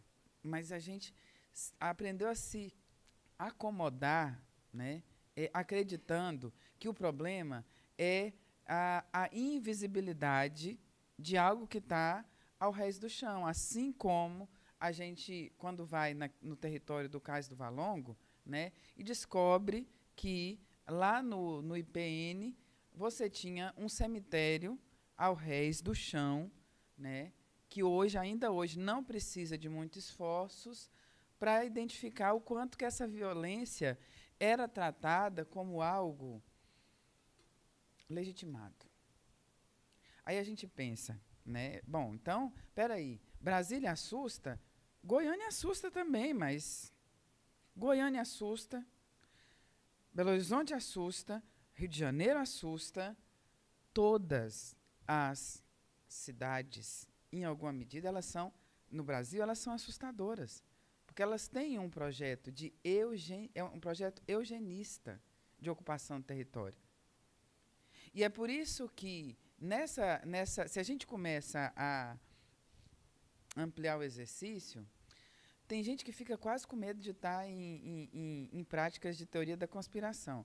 Mas não é, não. A gente vive num país fundado na violência colonial contra povos indígenas e na escravidão de africanos e seus descendentes. E que, ao terminar esse processo, o que se apresenta? Né? Uma narrativa de que 3 séculos e tanto de escravidão produziu uma sociedade racialmente harmônica. O mito da democracia racial não se sustentou. Eu acho que ele nunca se sustentou. Tá? E o problema é que a gente precisa fazer uma revisão desse... Paulo, a questão é que foi mais ou menos assim. Eu li seu livro e falei, o que eu falo desse livro? O que eu reajo? O que sai daqui? Eu falei que saiu isso. Eu falei, o cara está fazendo um exercício que eu estou observando nas artes plásticas, na psicologia, na história, na antropologia, na geografia, em todos os campos. As pessoas estão no curto-circuito, né, vivendo o curto-circuito de se deparar com uma matriz de pensamento social que foi erguida anistiando uma violência. Só que você tem cada vez mais uma reivindicação pela centralidade de sujeitos que são a demonstração desse crime. E aí você tem que lidar com Ailton Krenak. Não é a figura do Raoni sentado ao lado do governador de Brasília e ele fazendo cara de eu estou com medo de você quase. É um Ailton Krenak já num contexto de eu estou pouco me lixando para qualquer cara de felicidade ou medo que vocês possam fazer diante da minha presença. A gente conseguiu sobreviver até agora e o tom da conversa está engrossando e vai engrossar, e acabou. E aí, nesse sentido, achei bom que não fui eu que falei.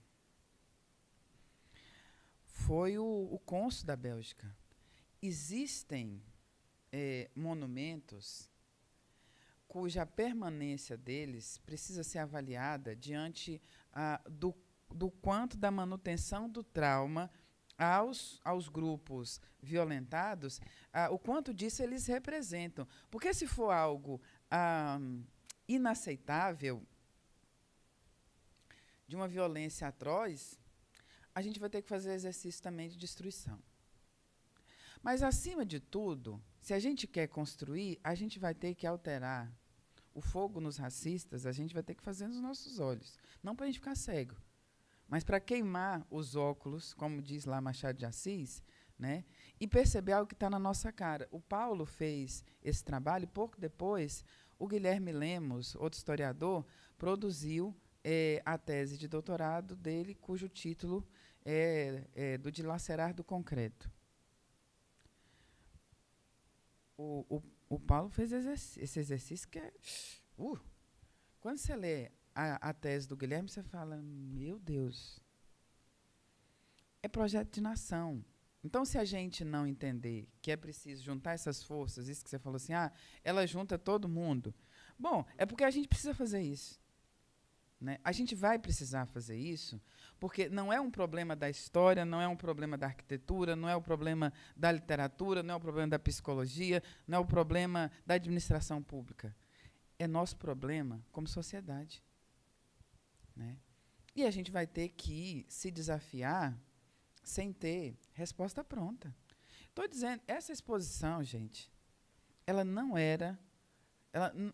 quando a gente começou esse projeto, ele não tinha a expectativa de espraiar dessa maneira. Só que quando ele chega, os dados são expostos, imagina, um grupo, como Paulo colocou das imagens, um grupo de jovens do Valparaíso vendo aquilo ali. A cabeça daqueles meninos explodia.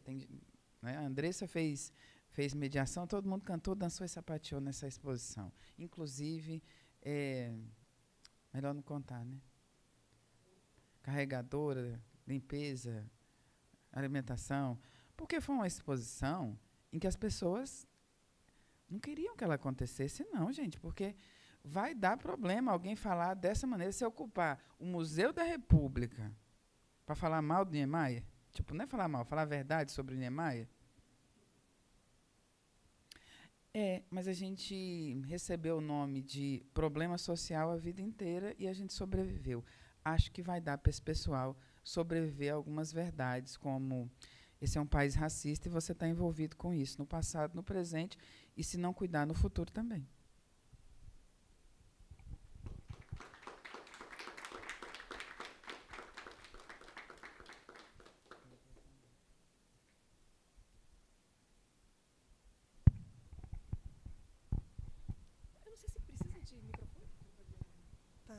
Bom, primeiramente eu queria agradecer a fala dos dois, da Ana e do Paulo.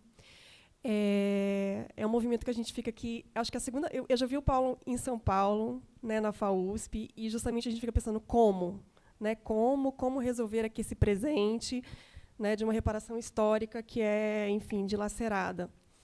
Eu hoje li um texto muito lindo e me fez lembrar a fala da Ana sobre memória e espírito. Né, que quando você aciona e está ativando a memória, você está sempre saindo do seu corpo e ativando algo que é espiritual. Né? E, enfim, a gente tem que ir embora, porque eu tenho um filhinho de 12 anos e ele tem escola amanhã. Mas eu queria dizer, né, a gente pensando sobre como eu sou da arquitetura e eu fui para o campo das artes. Né, e, assim, com uma posição como artista muito ativa no campo aqui de Brasília. E é interessante ver a diferença entre a arquitetura e as artes, porque nas artes eu já vejo como acontecer na prática. Né? Então, eu não sei se a Ana, por exemplo, conhece o Dalton de Paula. Tá? Né? Porque eu acho uma solução assim, presente, real, concreta, criada por uma arquiteta negra, né? Que é a Eneida, que é uma grande amiga minha. Então, essas soluções elas são completamente factíveis e viáveis, e elas deveriam virar arquivo, inclusive, né, e patrimônio, porque, né, essas casas elas estão aí acontecendo. A gente compartilhou o ateliê com o Antônio Abá. Né?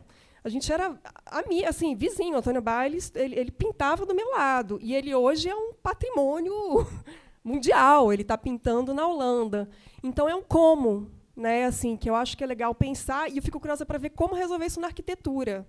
Né, e que eu acho que é completamente factível e viável no presente, a partir de uma reparação histórica, enfim, fodida. Né? Gente, é isso.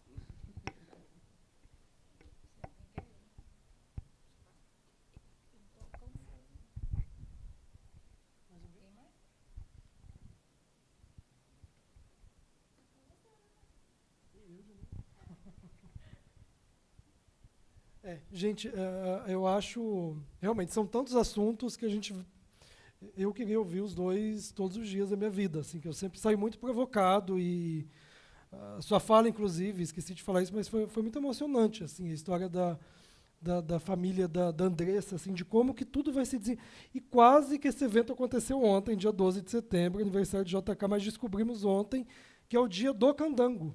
É uma data que tem uma lei no DF, desde 2020, desconhecia completamente. A gente recebeu ontem, foi curioso que a gente estava na Vila Planalto, analisando o Complexo Fazendinha, que é um exemplo, assim, pouca gente conhece, mas da Casa Grande Senzala. Você tem a grande Casa dos Engenheiros, que é uma coisa maluca, e você tem a Casa dos Funcionários, que toda aquela qualidade do modernismo, da ventilação cruzada, das salas com grandes painéis de vidros, como o Xarabi, aquela generosidade do espaço, a relação com o espaço verde.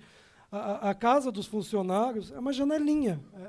E lembra muito as senzalas coloniais mesmo. Você tem a casa grande e você tem aquela edificação em fita, assim, ali no mais distante, que é onde ficam os alojamentos dos funcionários. Então, é muito impressionante, né? E como lidar com esse patrimônio? É um bem patrimonializado e que vai passar por uma intervenção, por restauro, junto com a comunidade. E a discussão primeira que foi colocada é isso, como lidar com essa questão de uma divisão clara entre quem manda, entre quem é pioneiro e quem é candango. Que isso está muito claro, né? Quem é pioneiro e quem é candango, isso é, antes de tudo, uma questão de raça e uma questão de classe. Então, Ana Flávia, Paulo, assim, vocês não sabem o tamanho da nossa alegria de poder contar com o tempo de vocês, que eu sei que é difícil, que é corrido, uma agenda complexa, muito trabalho, né? Ana Flávia, que uma alegria enorme, uma honra para esse país, ainda bem que a gente mudou esse governo, que permite que hoje a Ana Flávia seja diretora do Arquivo Nacional. Isso é muita coisa, isso é muito importante para a gente. Então, muito obrigado aos dois. E, Paulo, a gente não sei que palestra é essa que você está pensando aí do Pavilhão Terra, mas a gente está conversando com a Gabi de Matos, que foi outra curadora. A gente queria que ela estivesse aqui hoje, por uma questão de agenda não foi possível, mas a gente está tramando aí uma palestra de vocês sobre o pavilhão, com ela também aqui. É isso, gente. Obrigado. Gente, avisos gerais e sorteio de livrinhos. A nossa agenda completa do mês está no nosso Instagram, no nosso site, nossas redes sociais de modo geral, é iab.df. A gente vai ter a primeira oficina, que o Luiz comentou no sábado agora, as inscrições já estão abertas, e semana que vem a gente abre para a próxima, que trata sobre restauro. Gente, um de vocês escolhe um livrinho para vocês levarem, pelo menos. Pode pegar aqui. Provavelmente vocês vão ser sorteados em algum, escolhe um, pelo menos. Pode pegar. Tá aqui, eu trouxe para cá. Em métodos antigos aqui, eu só peguei simplesmente de 1 a 25, tá bom? Que é o número de pessoas que somos. E vou sortear 18 números. Vai ser tudo de uma vez, as pessoas em ordem vão vindo aqui, tá bom? Por favor. E a lógica é o André é o número 1 e a última pessoa é o último número lá no final. Então, vão contando, tá bom? 1, 2, 3 e começa sempre de lá, tá bom? Sempre de lá. Então, 1, 2, 3, 4, 5, 6, 7. Isso, começa pela esquerda. A minha esquerda, no caso. E é isso, gente.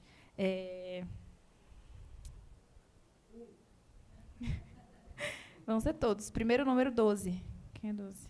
Conta aí, gente, pelo amor de Deus. 1, 2, 3, 4, 5, 6, 7, 8, 9, 10, 11, 12. Letícia. O próximo número é 23, então vamos considerar a última pessoa, porque não tem 23. E aí, os livros... Esse daqui é do Paulo. Cadê Paulo? Seu livro. Pode ir, mas eu vou separar os seus aqui, tá bom? A sacolinha é do Paulo, o vermelho não é. São esses aqui, tá? Aí vocês podem escolher um. Próximo número 3. Luiz, você vai dar seu livro para alguém? 17, gente. A Luiz era o 12, 13, 14, 15, 16, 17. Lá no final. Ela do seu lado. Isso, do seu lado. Ela. 6. 14. É Andressa, né? Andressa? É você, 14. Não? É? Ah, você está na mesma fileira, eu contei muito errado. Então, é ela lá atrás também. 7. 5. 11.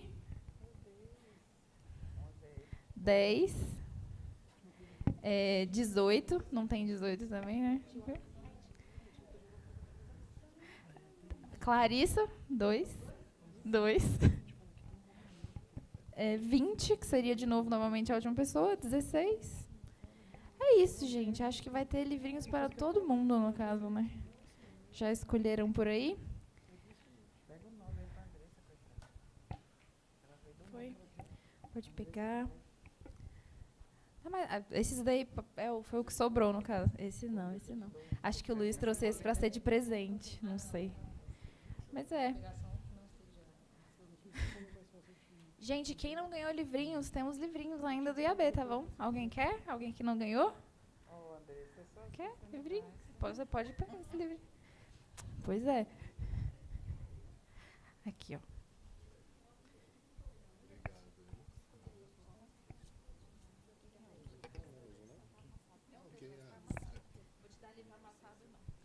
E é isso, gente. Qualquer outra informação, estamos nas nossas redes sociais, a gente responde no WhatsApp também. E muito obrigada de novo, novamente. Boa Agora eu vou noite. dizer. Tchau.